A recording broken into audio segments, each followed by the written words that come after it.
Before we get started, really we want to talk about Eagle's design philosophy. You've been here before, you've heard this before, so I'm going to make this short and sweet, but really what we're focused on as a partner is to treat you like a partner, a good friend, right? Somebody that's going to tell you, hey, you got something stuck in your teeth, right? We're going to be honest and upfront with you, and really we're going to design solutions for you guys that make sense, for your goals, right? We don't want to add too much, we want to start with security first in mind, right? That's going to be the first thing that we start to design our concepts around is security. The world is an insecure place, and we're trying to make your organization a little bit more secure from an IT organizational standpoint. We focus on simplicity over complexity because you add too many layers into your data center, that complexity adds additional ingress points into your environment, and with security first on our mind, we want to eliminate as much of that as we can. And then lastly, I want to make sure that we touch base on our support, right? The quality of the support that we provide for our products, the quality of support that our vendors provide for their products, that's critical to the to your success. So we want to make sure that we're putting best of breed out there for you. We're an engineered focused company, and so because we have so many engineers on staff, we do have the ability to POC a lot of gear, right? We've got a lot. That's what we did all winter long, quite honestly. It felt like we've got mounds and mounds of equipment in our data center that some we're going to pull out and send back to the vendor, and some we're going to keep because we love them, and we're going to try to sell those things to you. We want to drink our own Kool-Aid. And not all of us agree with every decision we make as well. So there's some devil's advocacy going on as well. We've got a robust engineering environment, and because of that, we're able to provide that best of breed for you guys. And we're going to pick those vendors that really have have a presence in the market. We're not going to do any fly-by-night stuff, right? We want to make sure that support is going to be around for you in the long term. Yeah, right. Like we like to say, they can't all be winners, and we try to find the winners so you guys don't have to filter through the noise and find them. So that's our goal when we design and find new solutions. So, all right, cool, Patrick, thanks. And so now, you guys know this is a 5-part series, so we'll jump right through security is the next one, and then cloud SaaS after this. So we'll be covering those and send out some dates at the end of this, or tell you about those dates if you haven't registered already. What we're going to talk about today, so we're going to do a quick recap on how we got to BCDR. We're going to talk about the evolution of BCDR and how things have gotten a bit easier, but maybe a little bit more complex. And then where does DR end and BC begin? They're tied closely together, but they're not the same. There are aspects of one that are not involved in the other. So keeping that in mind. So then we're going to talk about some tips. So how we can help you along your unique BCDR journey. Some stuff we've learned through talking to customers, some stuff some of us have learned of being in your shoes, and then talk about cloud and how that could be affected by your strategy, and definitely talk about security and its impact and the rise of ransomware. All right, cool. So we talked about in our first one, we talked about recoverability. We discussed our approach to backups and selecting a solution for customers. And in searching, we continue to find that having a more unified platform that can back up and, more importantly, recover any workload made our customers' lives easier and kept gotchas to a minimum. We strive to provide solutions that are cost-effective and easy to use. While Commvault may falter on some of these, we have filled the gap with our own skills and managed services to make it the best possible solution we can offer. In our second session, we talked about filtering through the noise of architecture and getting to those things that matter. It's easy to get caught up in shiny toy syndrome. It happens to everybody. HCI sounds great. It's a perfect example. Sounds great and shiny on paper, but it has serious gaps in its simplicity and data services and scalability. So this and many other reasons are why we choose to steer clear of those complex solutions and keep things simple. The complexity of troubleshooting that HCI solution is not worth the simplified architecture in our mind. So that's just a use case on how we do that analysis for you. And again, our goal is to treat things like a utility, right? Your storage is not meant to be something you think about day and night and lose sleep over, right? It's just meant to run and be around in the background. So focusing on data services that make your life easier is where we see the most value, and it makes the next thing we're going to talk about simpler, right? Now we can talk about BCDR because we put in backup solution and we've got a simplified primary workload. So that's what we're going to get into now. Layering that cake up. And that, last but not least, Patrick and I drew the short stick on this one. So we know nobody loves to talk about business continuity and disaster recovery. So thought we'd throw some humor in there for you. But now we're going to jump into the history and that evolution. Yeah, we're going back and forth for a reason, right? We can only stand so much of this at a time. So let's talk about evolution of BCDR real quick. I mean, about 20 years ago when I first joined the IT field, I can't believe it's been that long. I've got a kid graduating high school this weekend, so that's how old I am. And but about 20 years ago, when we started to talk about business continuity, disaster recovery, it was really all about backups, right? We talked about RTOs and RPOs and where we were going to recover and what a disaster looked like. We were focusing on what we absolutely had to recover, mostly because business continuity and disaster recovery is hard, right? It's difficult to actually put a plan in place that actually works. So a lot of times what a lot of people would do is it would create that run book. They would write out their steps to recoverability. They would sign off on it, put it on a shelf and look at it once a year at best, right? And it's good reason too, right? And not only is business continuity and disaster recovery hard, but there's a lot of costs associated with it, especially back in the day when we're talking about physical servers, right? We had to have those bare metal restore capabilities. We had to have bare metal to restore too, right? There was limited virtualization going on. And so everything was a one-to-one physical server, basically a duplication of the hardware, right? In a colo somewhere that doesn't ever get used. And if it does, there's been an incident. And so the value of that hardware is a lot less for a business, so people started to skimp on it, right? As we evolved and started to virtualize everything, things got better, right? We have more options from a recoverability standpoint. We have things like storage-based snapshots in our infrastructure that allow us to replicate data and really bring them online faster. So the ability to recover got easier. We had more options too, right? Into the public cloud, into a DRaaS solution. There's plenty of those going around. Eagle Technologies, Eagle Cloud, we even have our own, right? But the farther down that road you get, the more expensive it gets again, right? You start thinking about intelligent replication and asynchronous data centers. There's a lot of technology involved in that and a lot of costs associated with that. So we want to make sure that that costs, there's value to that cost, right? And as far as today is concerned, really, we used to think about a flood or a tornado or something along those lines bringing our data center down, or a power outage. But really, security is what we're focusing our business continuity around now, our disaster recovery around. Recoverability isn't the only goal, right? We need to be able to recover securely and keep our data safe, and that's becoming more and more difficult all the time, right?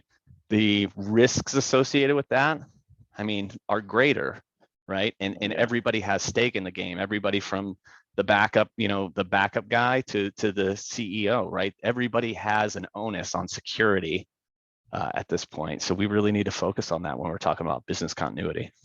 Yeah, right. It used to be I could get away with, I had some bad luck. Our organization got hit by a tornado or a flood, and it's okay. You did the best you could. The business wasn't listening. But now that security element, there's a lot more risk. There's a lot more chance that it's going to happen, and they're going to look at you and say, well, why didn't you do enough? And kind of like Patrick said, the engineers, managers, C-levels, everybody's name is on the line. The business is on the line. So I don't think the mass population, when they see the news article, is going to say, oh, well, I bet they did their best. They want you to take into account that security minded focus first, and not wait for that incident to happen to drive your BCDR plan in the future. So all right, cool. So we're going to talk about some technical terms before we jump into the tips. So I think we all understand, if we've all been in IT long enough to know, there's business continuity and DR are built on RTO and RPO, right? So in order for me to tell you as an organization when I can recover your application, I got to set some recovery points, right? I got to know my capabilities and know how quickly I can recover, negotiate it with the business, and define some recovery points that I can fall back on if I have an incident. And these may be application based, they may be entire stack based. You do them how you want. And then the RTO element, right? That's how long it takes me to get to my recovery. So while the business is continuing to run on that business continuity line, right? This line is the business doing their thing still. It may not be that digital process, but maybe it's that paper manufacturing process, like in a manufacturing site, you know, a plant. If you ever talk to a plant engineer, they build with business continuity in mind, right? They have that parallel manual process, and you want the same approach for your BCDR plan, right? What can I run with? What's most critical, and how do I do a manual process? And in the hopes that once your disaster is over, you switch right back to your digital process and keep chugging along, and it's like nothing happened. So that's the goal. All right, now we're going to talk about, so what happens if I remove business continuity, right? So they are dependent on each other in some way. If I don't have that business continuity, once that incident happens, I'm just burning capital, right? Perfect example. So I used to work in a company that manufactured consumer goods. And I asked one of my plants, I said, how long does it take you guys, or how much money do you lose per hour when manufacturing's down? And their answer was $200,000. They didn't have infrastructure that was highly available, even just to a power outage. So giving them that infrastructure, it was an easy answer. I just go talk to leadership and say, hey, I need 100K to mitigate 200K's worth of risk. And the ROI is less than a year, right? So you can get some easy wins out of this stuff, just asking those critical business continuity questions. So don't burn your money, right? Try and get out in front of it. And that business continuity plan is not necessarily, and it's quite often not a technological solution either, right? These are processes that you can put in place in absence of a technological solution. You have to be able to turn out widgets still, even if your IT systems are down. You know, technology companies have a difficult time doing that, but there are other processes that go along with business outside of technology that you continue to move the ball forward for your stakeholders, your business owners, and things of that nature. So they need to be involved in that conversation as well. Yeah, that's perfect. Yeah, and this kind of is a good example. It's this visual kind of, you know, what Patrick's words are trying to demonstrate, right? Disaster recovery is your element, right? You're focused on that technology and having the capabilities, but the rest of the process is all on the business, right? That's why we don't like having those conversations, because it's hard to get the leadership and C-levels to understand that this critical application that they want up all the time may not necessarily be part of a business continuity plan, because it's not critical to business functionality, right? So having those hard conversations is never fun. But this is kind of how DR and BC are tied to each other, right? So you bring the capabilities, and then you have the discussion with them and talk to those suits and talk to those C-levels and help them understand what we're capable of, and help mitigate that risk. So. Yeah, I really like this triangle here. I like that that's gray at the top. It, you know, really brings home the fact that business continuity is often a conversation you have with the suits in your organization, right? Brian Anderson, you know, our chief technology officer, likes to talk about how he is a nerd at heart and loves to stare at his feet at the ground and not talk to people. But you really need to be empowered to have these conversations and be confident in the technologies that you're bringing to the table to make sure that you can present solutions to problems that the business may or may not have identified already. You're going to be the hero in that state, in that stance. Yeah, exactly. All right, so now we're going to give you some tips on, hey, maybe some things you could do in your journey to make it a little bit smoother to get to your BCDR maturity. Yep, you're right. Business continuity, disaster recovery is a journey, right? And contrary to popular belief, your journey doesn't begin with your first step, right? I don't just go set out on a trip to New Mexico by just start walking there, right? I analyze the situation first. Your first step has to be analysis, right? You've heard me talk. If you've heard me talk recently, the prevailing theme is, for me, has always been risk and identifying risk. It's the same thing here when we're talking about business continuity, disaster recovery. What processes or applications are critical to your business and its ability to make money? And then, you know, what threatens these processes? You know, it's not it's not the goofy tornado anymore that, you know, that's been on our slides, or, you know, unless you're from our friends at New Orleans Historical Society or collection, you know, the flood isn't going to get you. It's going to be something else, right? This New Orleans Historical Society, the flood's a mathematical certainty for them. So, you know, don't take that out of the process. But the threats are security related, right? And those threats are real, right? They're bad actors, both internal and external. It's that ransomware attack that we've established as as a win and not an if. You know, I guess we're all like the New Orleans Historical Collection in that sense, right? I mean, it's going to happen to us. That flood's going to happen, and we need to put processes in place to keep our heads above water. So we identify those risks. Now we got to identify which of our workloads are mission critical or gold tier applications, and we'll make them a priority. We're going to break down our organization and identify our tiers of recovery. And it's a great place. And this is a great way to start this journey, right? Once you've done all your analysis, and you found those critical applications, start engineering solutions for them, right? That's your critical applications. That's the first bite off the elephant, right? Then you can work on your silver business critical applications, your bronze tier apps.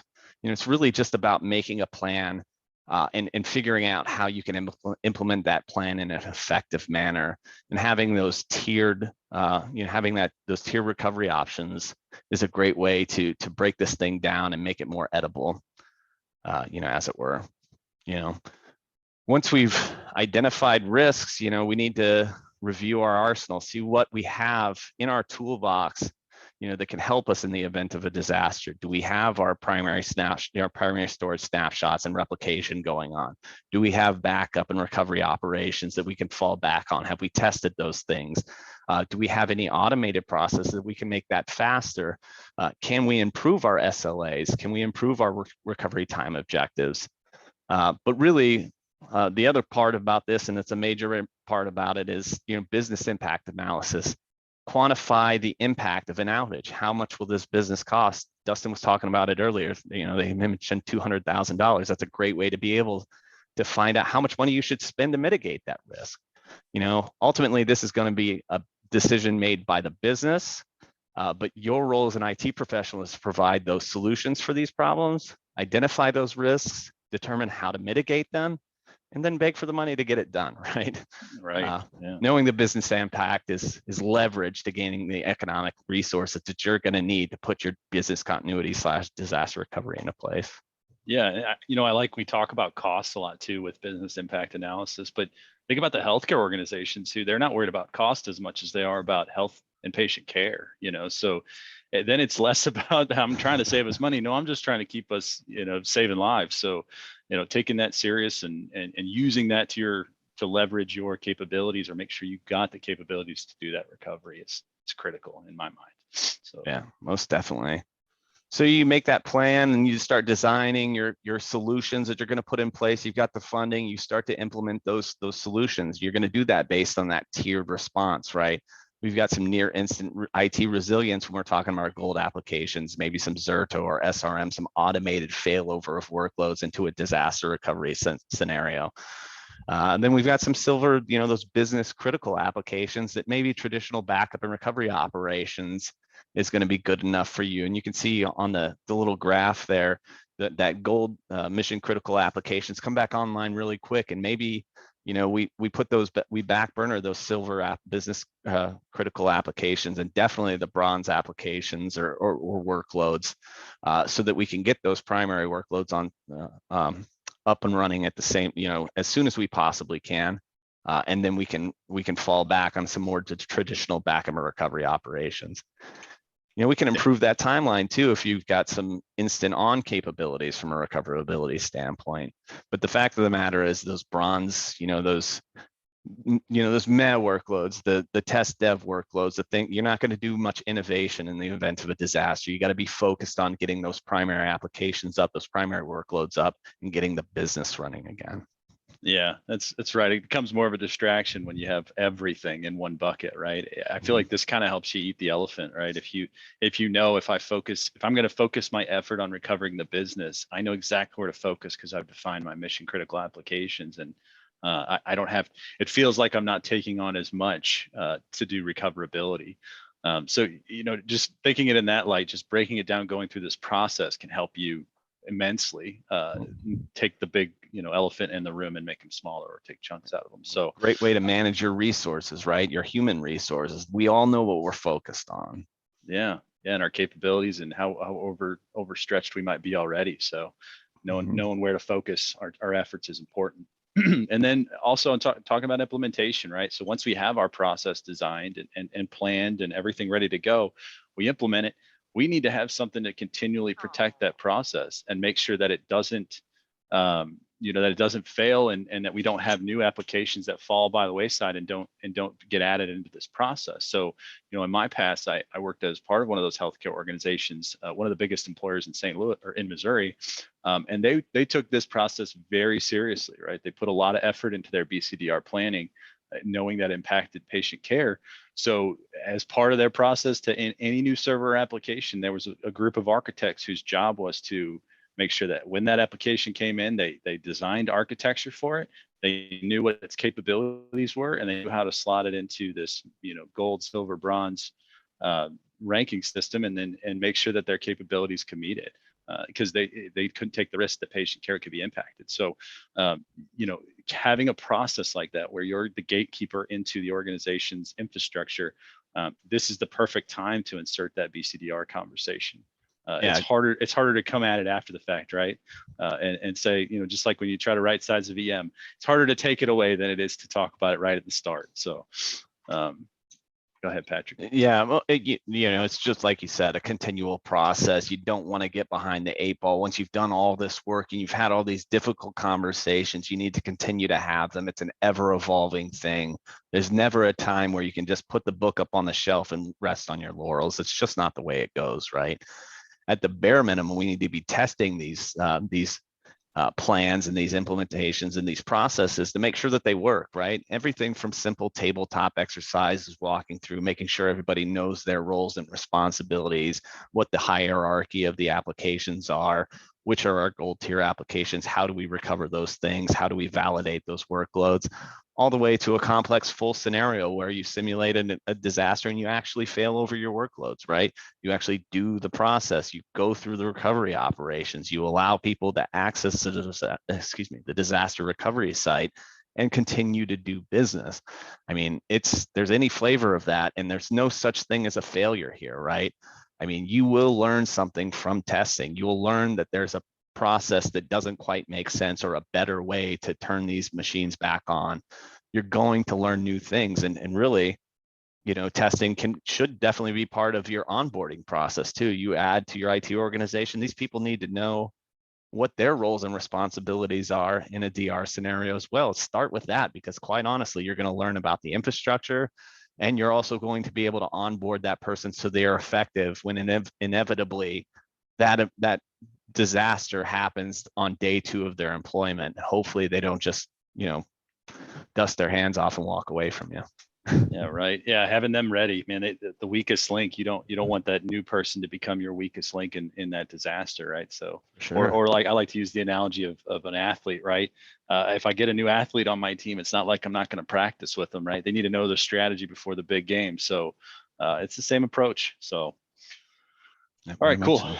Yeah. So now we're going to talk a little bit about cloud and how business continuity may relate, or your strategy around business continuity and DR may relate to it. So we talked earlier about, public cloud being a good DR target, right? So knowing what your recovery to the public cloud looks like is an important step in your BCDR planning. So, let's say I've got, Azure or Amazon, and I want to do replication to them. And, maybe I'm doing Azure Site Recovery, and maybe I don't know that when I do that, it converts all my VMware VMs to Hyper-V. So I need to be prepared for that recovery coming back. So it's not just about getting the business up, but also bringing my data back and keeping that Azure run rate down. So a lot of that, just take into account when you're doing your DR planning or your BCDR planning, that knowing your capabilities in the cloud and knowing the skills that you need to recover. Like, maybe when you designed your BCDR plan, you had an engineer who helped you design all this Azure work or AWS work, and they're no longer there. Well, it's time to dust that playbook off and test it again and make sure that your new guy knows how to do it and your new star athlete is ready to play in the big game, right? Especially when it comes to the cloud, because it can be complex and it changes so much, right? Our on-prem environments, they don't change unless we change them. But when you're talking about public cloud, you have lack of visibility and lots of change, and that can breed a poor experience when having a BCDR test to go to their cloud. So just taking that into account. A lack of control too, right? You don't control the infrastructure behind those workloads anymore. So you have to, trust the fact, or you've got to be realistic with the fact that perhaps those pieces to the plan are not always available, right? There could be some other issue here. There are additional risks involved with using the public cloud. And so you have to identify those risks and mitigate them so you can have a successful business continuity or disaster recovery plan as it relates to the cloud. Yeah, I like that. Awesome. All right, so then let's talk about what a recovery from one cloud to another would be. So let's say I have my primary workload in a public cloud. Am I building a separate set of infrastructure on another, public cloud provider? Because if I have a major outage, like Microsoft has them regularly, where they have an authentication issue and you can't get into your server environments, or you can't authenticate, or there's some weird, somebody made a change and broke something authentication related. Well, that's a global outage, right? So if I have a primary workload in Azure and I don't have a DR capability somewhere else outside of Azure, I have no recovery capability. So knowing that when you go in, and knowing that you're going to have to plan to have two data centers, two public cloud providers to truly be able to do my gold tier of service, right? I can't guarantee a level of service if I'm completely victim to a full outage and I have no control, like Patrick said earlier, to recover from it faster, or even to tell my leadership where things are going or how fast we're going to get back. It's not there. So knowing that and putting that into your BCDR plan is detrimental to your success, right? You negotiate with the business what your recovery capabilities are. You need to be able to meet it, and having gaps or unknowns in your recovery plan for a public cloud workload, it's probably not going to fly. So don't shoot yourself in the foot. Just have that stuff, have that risk communicated ahead of time, that, hey, yeah, this is a gold tier, but it's got an asterisk, because if we have an outage and we're only in one public cloud, it is what it is, guys, Right. So communicate that. Yeah, and it's easy to look at this slide and go, yeah, we're picking on Azure here, but it's the same thing with Amazon. We could flip this slide pretty easily, or add Google into the mix, whatever it is. But the fact of the matter is, it's easy to use Microsoft because they have that thing they like to call Office 365 or Microsoft 365, which has a 98.1% uptime, which makes it really Office 363 and an eighth or something like that. So that's an easy target, but the fact remains. I like that. Office 363.8. All right, now we're going to talk the security corner. So we kind of led up to it or hinted at it, right? Security is the new flavor of concern when it comes to your BCDR plan, right? I can do everything in my power to recover your applications, but if a bad actor is in, then I have this anomaly, and maybe I can't do everything I've committed to with the business. So almost like having that person as part of the business continuity and DR planning conversation to be there and say, look, these are the mitigations that we can make towards this risk. And yeah, we can't mitigate that risk. It's going to happen. Be prepared for it. Here's the best we can do, right? And having that in mind keeps you from turning into like a Lincoln College, right? They recently, a 160-year-old college institution just disappeared because a ransomware attack destroyed them, and their planning wasn't capable, or their planning wasn't thorough enough to let them recover past one incident with ransomware. So having them as part of your conversation, having that cybersecurity team in there saying, this is what we can do and this is what we're going to do if we hit this, if we get locked out of our tools and locked out of our systems, having that parallel process, knowing it's a possibility, it's important, and it's critical to your success as an organization. Yeah, and it's easy to have those guys become that negative Nancy in the room saying, oh, it's all doom and gloom. But again, we're not trying to eliminate any risk. You can't eliminate all risk. We have to mitigate risk, and there is a differentiation there. And I just kind of wanted to point that out. Yeah, well, and that's good. It also brings up another point, right? So using that risk to drive the business decision and say, guys, look, we've got a security risk. Those leadership roles, those guys are liable. They're held responsible in the incidents and breaches that happen. So they have a motivation to give you money to fix these problems. So using security as a driver for change in your organization, especially in your BCDR plan, it's a good avenue. I've had success with it in my previous roles, and those guys don't want to go to jail, right? They don't want those big fees or their name in the paper. Mm-hmm. So that they're going to give you the funds you need to mitigate risk. And it's kind of what all we've been talking about lately, huh, Patrick? Yeah, definitely. Yeah. And that 60% of small companies going out of business after falling victim to a data breach or cyber attack, that's crazy to me. Like that means that, hey, it's not just the big guys that are being targeted either. They can get something out of the little guys too. And there's such things as malware as a service or ransomware as a service where they identify how much you can pay and how much you will pay, and attack you based on that and set their goals accordingly. So you need to be setting your goals to mitigate that risk.